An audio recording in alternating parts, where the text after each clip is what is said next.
up, guys? It's your boy Barca Boy 103. Today we're gonna be doing the match analysis from the match yesterday between Atletico Madrid and Barcelona, where Barcelona did walk away with 3 vital points, securing their place and giving them a gap between second and first, of course, in La Liga. We're going to take a look at some of the stats from this match, analyze team's performance, analyze some players' individual performances, and also react to Xavi's post-match press conference and the match reaction of 3 other players as well. But before we get into it, make sure you guys smash that like button down below. Let's try to get to 200 likes this video. Be very much appreciated. Also, if you're new, make sure you subscribe down below if you haven't already, and let's get into it. Let's start off with a reminder of the starting lineup from last night. It was Ter Stegen in goal, a back 4 of Kounde, Araujo, Christensen, and Balde, midfield 4 of Pedri, Busquets, De Jong, and Gavi, and a front 2 of Ansu Fati and Ousmane Dembele. Now in this match, Xavi did use all 5 of his substitutions. He first made a double change, bringing on Kessie and Torress,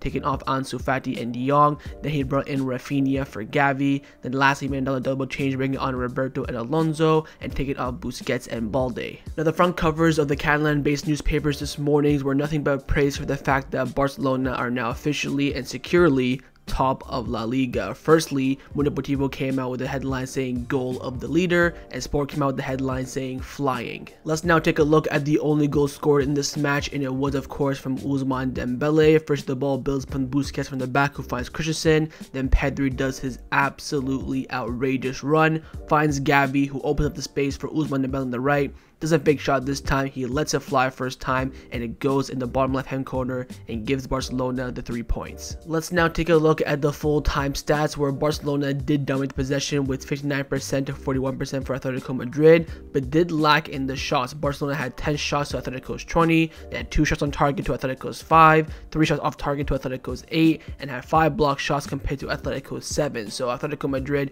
definitely in the final third, did overturn Barcelona quite a bit. Atletico Madrid had 7 corners, Barcelona had 4. Atletico Madrid were offside twice, Barcelona were once. Barcelona committed 16 fouls compared to Atletico's 8. Also had 3 yellow cards compared to Atletico Madrid's 2. And of course, both teams got a red card each, with Xavi and Ferran Torres being shown a straight red. Both teams had 2 big chances, but Atletico Madrid missed both, where Barcelona only missed 1. Barcelona hit the woodwork once, had 1 counterattack, 1 counterattack shot. Inside the box shots, Atletico Madrid had 15 compared to Barcelona 7. Barcelona also had 3 shots outside the box compared to Atletico Madrid's 5, so that's where the shots come in, because Atletico Madrid did have more shots. Where Ter Stegen in the match made 3 goalkeeper saves compared to All Blacks' 1 save. Now passing wise, Barcelona of course with the possession had dominated the passing stats as well. 633 passes attempted and 541 completed, giving us an 85% success rate. We also had 55 long balls attempted, completed only 28, giving us a 51% success rate. And crosses, thank God, not too much in this match. We only had 10, and 2 of them were completed, only 20% of course success rate. Dribbling, Barcelona also beat that stat as well, trumping Atletico Madrid. We attempted 13 dribbles and only completed 5, giving us a 38% success rate.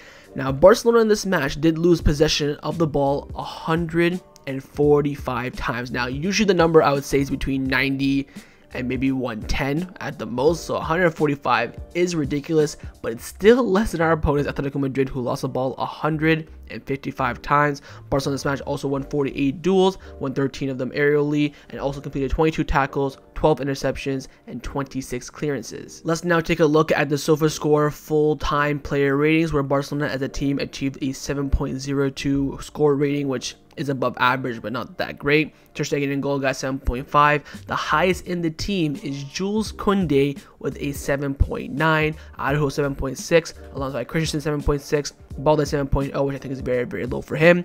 Gavi 6.7, I think that's very low for him as well. Busquets 7.5, bit generous. Frenkie de Jong 7.0, Dembele 7.3, Ansu Fati 6.6, and Pedri with a 6.9. I think again a bit underrated for him. Now on the bench we did have some players coming in, of course. Kessie 6.7, Raphinha 6.6, Sergio Roberto 6.8, but again only came on for a few minutes, alongside Alonso 6.6, and Ferran Torres of course was sent off and has received a 6.1. Let's now take a look at some of the stats from this match. Firstly, we do have the average positioning of the Barcelona players on the pitch. On the left hand side is without the substitutions, on the right hand side is with the substitutions. Now On paper, it is a 4-4-2, 4-2-2 kind of style formation. As you can see from the average positioning, it was that, but it was very narrow. You have Gavi and Pedri kind of playing the advanced midfield positions, very, very close to the center of the pitch, and all you have is Ousmane Dembele playing in his natural position in the original Xavi 4-3-3 system alongside the back four. So you have the midfield very, very compressed and centered in the middle. So of course,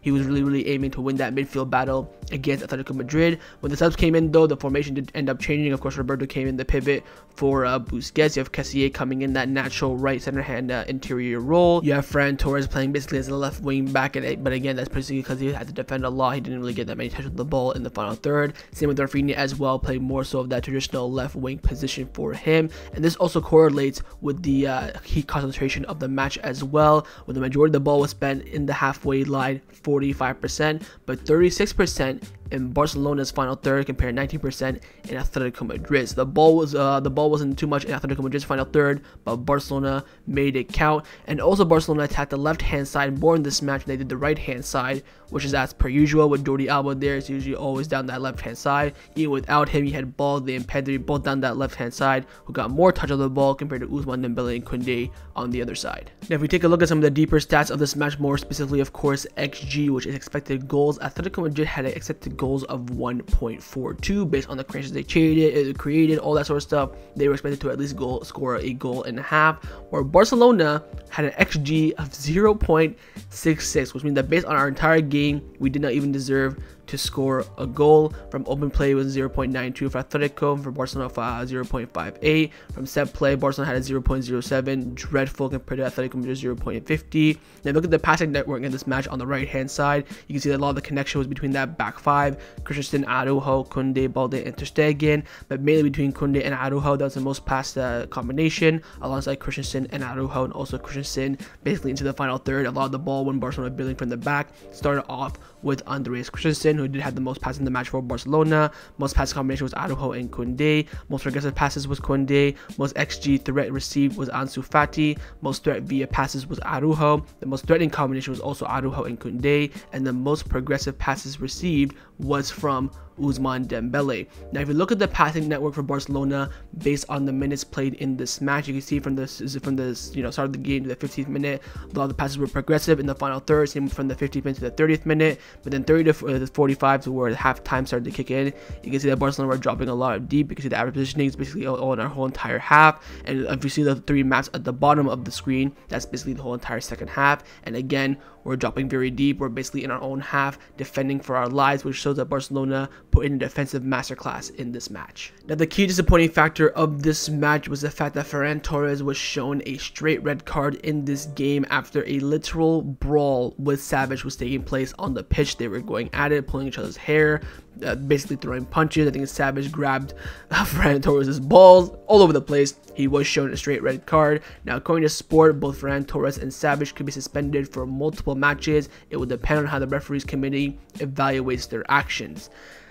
We're hearing right now it's going to be around 2 to 4 games, most likely a 3-game suspension, which means he will miss Getafe, Girona, and Real Betis, which of course will hinder Barcelona because Lewandowski is still serving his 3-match ban. He's already done one, of course, against Atletico Madrid. He still cannot play against Getafe and Girona. So against Getafe and Girona, no Lewandowski, and also no Ferran Torres, who, by the way, was 1 yellow card away from suspension anyways. I think that will still be in effect. So when he comes back, if he gets a yellow card, he'll be suspended again for another game. So watch out for that. So against Getafe and Girona, we'll only have Ansu Fati, Raphinha, Dembele, and Memphis as our, 3 of our front 4, which also means if one of them picks up an injury between, Betis and the Super Cup final, we could have next to no one up front. So Barcelona have to be very, very cautious with their attackers.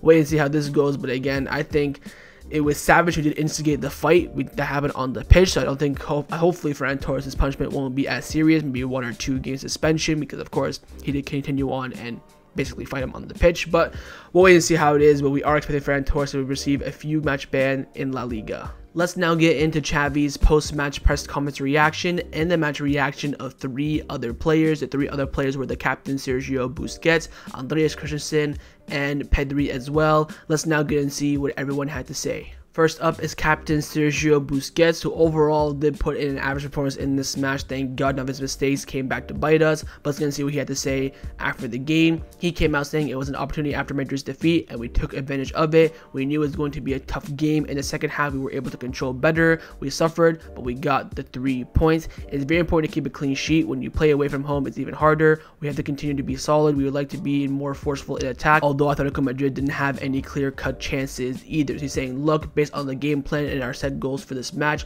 we walk away with a very, very happy face. Although the performance on paper wasn't that great, we still picked up the 3 vital points, and that included Busquets' post-match press conference reaction after the match against Atletico Madrid. Next up is Pedri, who did perform very well in this match, and he's looking like he's going to be one of the best midfielders in the world in the future. Let's get to see what he had to say after the game. He came out saying, on the goal, when I received the ball and turned around, I saw a lot of space. I tried to run into the space until one of the players jumped at me. I saw Gavi, he gave it to him, and then he gave it to Dembele, and the rest is history. Xavi always tells me to try and get into the box more, to play one-on-one, to shoot, and to take more risks. Xavi asked me to play like that, and the truth is that he is responsible for today's goal. And with this system, I find myself closer to the opponent's area. So Pedri giving full credit for Xavi to the goal that was scored, of course, last night, saying that, look, because of Xavi, I get closer to the opponent's area, closer to the final third. He tells me to shoot more and create more space. I did that, and that resulted in the Dembele goal. So full credit goes to Xavi from Pedri, and that included Pedri's post-match press conference reaction after the match against Atletico Madrid. Next up is Christensen, who for me was absolutely world-class in this match, defended like an absolute beast. Let's get and see what he had to say after the game. He came out saying that my adaptation has been very easy. I feel comfortable in whatever defensive position I play in the Barcelona defense. It was an important victory on a difficult field. We had a plan and we played according to it, and we got what we wanted. Today there were some moments that we raised fear in defense, but I think we defended well. And Araujo, of course, is a key piece in the team. We see how important he is in the team in every game that he plays. Christensen also highlighted about the fact that Barcelona are not doing too well at the moment. When we go up and score 1-0, we sit back, defend, and he knows the team knows that, and they're trying to improve on that aspect. And that concluded Christensen's post-match press conference reaction after the match against Atletico Madrid. Time now to get into Xavi's post-match press conference reaction. Of course, he's the manager, and he sets up the teams and the tactics, and his opinion matters the most. Let's consider what he had to say after the game. He came out saying, I was convinced by the system which we played. I think we dominated the game for the first half an hour. We have suffered. We know how to suffer and how important it is to know to keep a clean sheet. Against Espanyol, we deserve more. Today, however, without playing well, we got the 3 points. The 3 points give us tremendous morale and confidence for what lies ahead. I was saying this.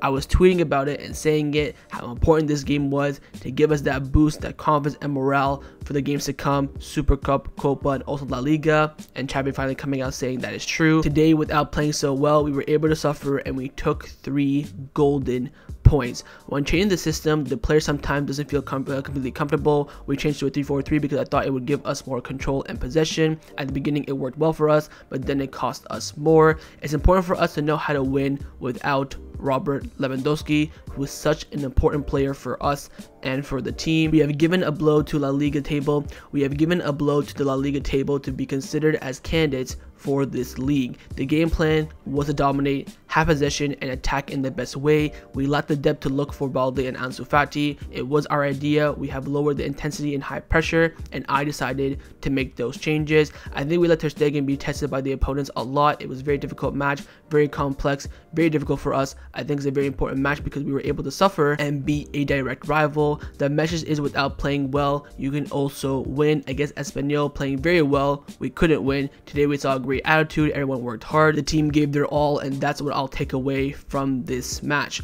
On Araujo, he is an exemplary defender, just like Christensen, Balde, and Kounde, who have been extraordinary. He is a great leader. I asked Araujo after the match if his abdominal was fine, and he said yes. Christensen, surely he is the signing that has had the least focus. There have been more mockery when Madrid signed Rudiger, the starting center back of Chelsea, and Barcelona signed the substitute. Full credit to Christensen, of course, like I said, had a fantastic game. And finally, Xavi concluded off by saying that on Kessie, day. He never gets tired. It's spectacular. With him and Ferran, we were able to play on the opposition's half again. So he's asked about the substitutions, why they came early. So the look, based on the system that we played, we're not too used to it, and some of the players looked tired. That's why I took them off. Brought on freshness. Kessie was running recklessly. Ferran Torres was pressing like crazy, and that's why they had that big impact in the game. And that concluded Xavi's post-match press conference reaction after the match against Atletico Madrid. Let's now analyze some of the players' individual performances from this match. I've chosen 5 players to analyze. It is the entire back 5 of Marc-Andre Ter Stegen, Kounde,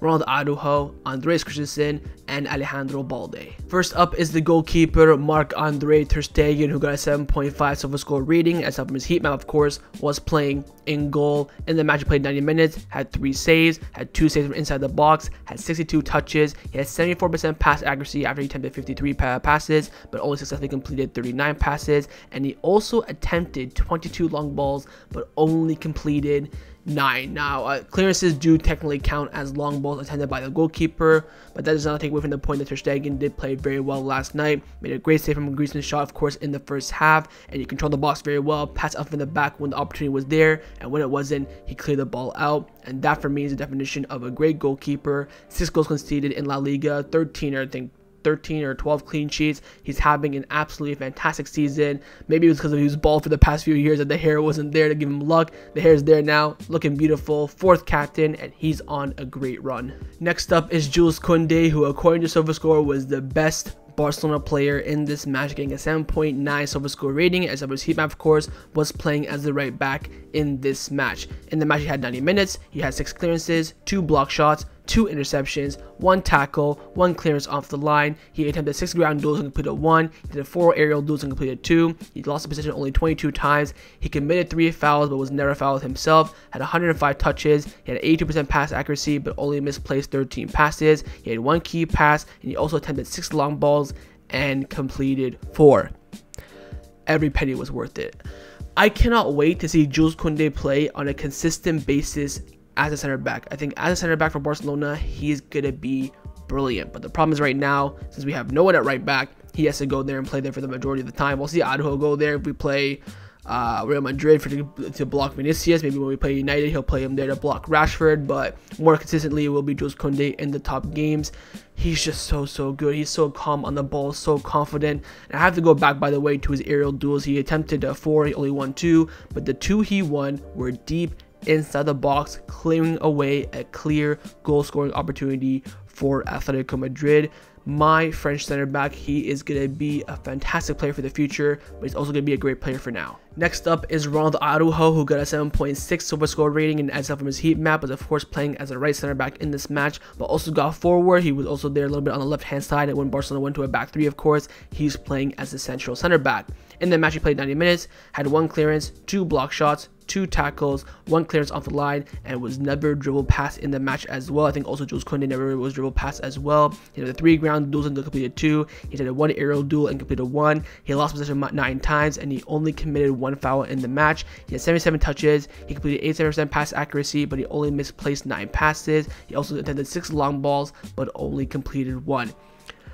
Once Araujo and Kounde play together as a center back partnership on a consistent basis, I'm saying like week in, week out for a good like half a season at least, it's gonna be a wall. It's gonna be a freaking wall. Now, what the stats won't tell you about Araujo in this match was his commitment for the badge. We saw the goal line clearance, of course. We saw the head tackle as well from the corner kick when he used his head to flick it off. This is what you want in a center back. A warrior who will do absolutely anything to prevent that ball from going into the net. And last night, Araujo showed that. Next up is Andres Christensen, who got a 7.6 silver score rating and as for his heat map, was of course playing as a left center back in the game, but also got forward when Barcelona switched to that 3 at the back formation for, you know, like what, 10-15 minutes. In the match, he played 90 minutes. He had a 0.01 expected goals after he had that shot in the first half that went straight, of course, at Ian Oblak. He had 5 clearances, 1 block shot, 3 interceptions, 1 tackle. He was dribbled past once. He did 3 ground duels and completed 1. He did 1 aerial duel and completed it 1. He only lost possession 4 times in this match. Ridiculous. He committed only 1 foul. He's never fouled himself. Had 102 touches, 96% pass accuracy, only misplacing 4 passes. He also attempted 3 long balls and only completed 1, which means that, you know, out of his 4 misplaced passes, 2 of them were long balls, which are of course very difficult to complete. I think Christensen, with Pique now retiring, Christensen is the best passer of the ball at Barcelona into the defense. I think Eric Garcia can compete with him, but of course Eric Garcia is not playing right now on a regular basis. Christensen with the ball at his feet, pinging, pointing a pass, whether it's going to be to Ter Stegen, Araujo, switching a play, whatever the case may be. Decision making when passing is important, and Christian has that to a top tier, and we saw a lot in this match. All the distribution that we talked about earlier in the match, the 6-6, everything from the back was coming from Christensen. Araujo would find him, he would ping it to, you know, Balde, Dembele, Kounde, whatever the case may be. It was very rare that Araujo or Kounde or Balde pinned the switch pass. It was always Christensen, and Xavi set that up for a reason. He is one of the best passers of the ball in defense for Barcelona, and he showed that last night. And not only is he a good passer, he's also a fantastic defender. I felt so comfortable, so safe with him. My new Danish center back is on a top level right now, and I can't wait to see more of him this season. And last but not the least is, of course, the left back, Alejandro Balde, who had 7.0 SofaScore rating in SL Runners heat map, was of course playing at left back during the game. In the match, he only played 81 minutes, had 2 clearances, 1 interception, 4 tackles, was never dribble past in this match. He had 9 ground duels and completed 5. He did 2 aerial duels and completed 1. Lost position 10 times, but again, when you're a left back or, you know, a wing back, that's going to happen quite a bit. He only committed 1 foul. He was never fouled himself. Had 72 touches, 91% pass accuracy, but only misplaced 4 passes. He had 1 key pass. He attended 1 long ball and completed 1 long ball. He also attended 3 dribbles and completed 1. This man's renewal needs to happen ASAP. I'm already hearing that Arsenal and Newcastle in the Premier League want him. He is ridiculous. He is ridiculous. Again, like I said in my match review, I don't know why the rating is so low, probably because the numbers are not that great. But in the match, I can tell you for a fact, Balde was the most consistent player in the game. You know, Christensen, he had up and down moments, so did Araujo, so did Kounde, Busquets, De Jong, Pedri, Gavi, Dembele, Ansu, the subs as well, but never Alejandro. He played at a consistent high level throughout the entire game, and my God, do we have a left back for the future. Yeah, we're starting out right back, we got to sign right back, but left back, we have absolutely no worries because Alejandro Balde has that position on lock for years and years to come. So overall, final thoughts on the match against Atletico Madrid. Look, we didn't play pretty. I mean, you could say play well for the first half an hour. It wasn't, you know, the Barcelona way. It wasn't Xavi ball. It wasn't champagne football. But it was the way to play in order to get the results. Before the match started, the Atletico Madrid president was speaking to the media saying that, look, I'd rather play crappy football than win. And we did that. We Atletico, we played them at their own game, and we did it probably, you could say, better. The defense was absolutely rock solid, like we just mentioned. Of course, we just analyzed the 5 players. They were absolutely ridiculous. Midfield was strong as well. Busquets and De Jong had their moments, but also had some downtime as well. Overall, I think the Barcelona team, the players, wanted it more than Atletico Madrid, and that's why we walked away with 3 vital points, which puts us on 41 points, 3 points, of course, at Real Madrid. So in the 16 games that we played so far this season, 13 wins, 2 draws, 1 loss. So 1 loss was Real Madrid, 2 draws, of course, Espanyol and Rayo Vallecano, the first game of the season. Imagine if we beat Espanyol and Rayo. We'd be what? Like, it's what, 4 extra points, be on 45 points, 7-point clears. It could have been a perfect start of the season. I think the only game that we've lost that we deserved to lose was Real Madrid. They were better than us. Yeah, they played a counterattack, whatever the case may be, but they deserved to win that game. That's fair. But I think the 2 draws easily could have been win for Barcelona, especially the Espanyol one. Of course, Rayo just starting the season. They defended well. It is what it is, but I think the Espanyol game should have been nothing but 3 points. We should be on 43 points. We should be 6 points clear, but only 3 points clear. Or sorry, not 3 points, 4 points clear, but only 3 points for now. But you know what? We will take it. And now you're looking over the next few games. Getafe, Girona, Betis. I think that's all winnable games. I think Betis is going to be away. It's going to be at the Benedito Villamarin. That will be very, very difficult, of course. Real Madrid will have to face Atletico Madrid very soon, I believe, as well. So hopefully Atletico Madrid can do us a favor. It's looking pretty good for Barcelona. But again, it is all about confidence and consistency. We are confident in our way we play, confident in your teammates, confident in Xavi's system and tactics. And also, you have to continue at the same level, which is very, very high every single game. Overall, Great day for Barcelona. We now have, I think, a week or two off in La Liga. We got the Super Cup and Copa del Rey coming up. That'll be the next priority. So over the league now, we can put that on the side burner and focus on the 2 cup competitions. But of course, the league is our priority, and so far, so good. So that was my match analysis for Atletico Madrid versus Barcelona in La Liga. Hope you guys enjoyed this video. If you did, make sure to leave a like, and of course, leave me your thoughts down below in the comments on everything we discussed, the thoughts about the match itself, the statistics, the players' performances, what the players and the coach said after the game, and also your thoughts on our back 5. You think there's any other way we can improve it? Would you maybe, I don't know, put Alejandro Balde right back, then Jordi Alba left back, then bring Kounde to center back and drop Christensen? Was there any other way you would think with that back 5? Or do you think this could be our back 5 for the rest of the season? And of course, make sure you guys subscribe down below if you haven't already, and I'll see you guys next time on the channel. Take care, and Forza Barca.